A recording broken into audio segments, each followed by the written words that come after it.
हमने ये देख लिया कि कोई भी पदार्थ है उसमें दहन कब होता है, जब एक चीज तो क्या होनी चाहिए, वो ज्वलनशील पदार्थ होना चाहिए। जैसे एक कागज ज्वलनशील पदार्थ है, ये जलेगा, ये नहीं जलेगा, बस नहीं जलेगा ना। दूसरा, उसके लिए ऑक्सीजन जरूरी है। दूसरी क्या जरूरी है?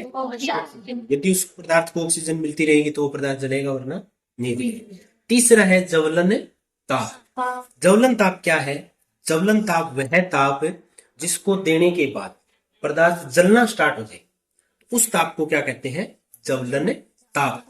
अलग अलग पदार्थों का अलग अलग होता है। जैसे आप बड़ी लकड़ी लेके आओ, बड़ी लकड़ी लोगे तो वो बहुत देर के बाद जलेगी। कागज है वो बहुत जल्दी जलता है, जल्दी जलता है ना। इसका मतलब इसका ज्वलन ताप क्या हो गया? कम हो गया। और लकड़ी का ज्यादा हो गया। गैस है, उसका ज्वलन ताप और कम है। एक छोटी सी चिंगारी भी गैस को जला देती है ना, तो इसका मतलब उसका ज्वलन ताप है और कम हो गया। अब हम यहाँ देखेंगे कि ज्वलन ताप में भी परिवर्तन कैसे होता है। अब जैसे ये मोमबत्ती है, ये हमने इस पे जला दी, जला दी। अब हम देखेंगे इसमें ज्वलन ताप के साथ साथ उष्मा का संचरण भी किस प्रकार से होता है। जैसे ये मोमबत्ती है, मैं इस कागज को जलाऊं तो आप देखोगे ये कागज जलने लग गया, जल गया ना, ये कागज जल गया।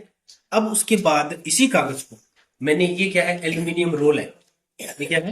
रोल। तो कितना जल्दी जला था ना। अब इसी कागज को हम क्या करेंगे, इस एल्यूमिनियम रोल के ऊपर लपेट दिया। अब एल्यूमिनियम रोल के ऊपर लपेटने के बाद मैं इस मोमबत्ती के ऊपर रख लिया। अब देखो, क्या ये कागज जला? इतने टाइम में तो वो जल गया था, दूसरा पदार्थ कागज जल गया था। अब ये अभी तक क्या जला है? क्या नहीं जला? ये देखो आप, जला है क्या? नहीं जला। कितना टाइम हो गया? इसका मतलब क्या हुआ कि ये जो उष्मा इस कागज को हम दे रहे हैं, वहां से उष्मा का संचरण किस में चला गया? इसने अवशोषित कर लिया, एल्यूमिनियम ने। और जैसे उष्मा अवशोषित कर ली तो इसका ज्वलन ताप है वो इस कागज को जलाने में तक नहीं पहुंचा, उष्मा तो उसने ले ली। और जब तक ये उष्मा लेता रहेगा, जब तक इसका तापमान इसको जलाने के लिए, जितने में ये कागज जलता है उतना तापमान इसको नहीं मिलेगा, तब तक ये कागज से नहीं जलेगा। ये देखो, तो नहीं चल रहा ये कागज, बताओ।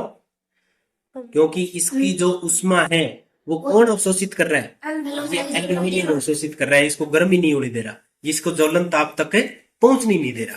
और इसके कारण ये कागज से नहीं जल रहा। जो इसकी अपेक्षा, अगर देख ऊपर दे मेरे को, इस कागज को आप प्लेन को सीधा रख लो, आप सीधा रखोगे आपको इतना टाइम ही नहीं लगेगा। ये देखो, जल गया ना। बुझा इसको, रुक रुक रुक। तो ये क्या हो गया? तो जल गया ना। मतलब ज्वलन ताप है वो इसके लिए क्या होता है? जरूरी। ठीक है।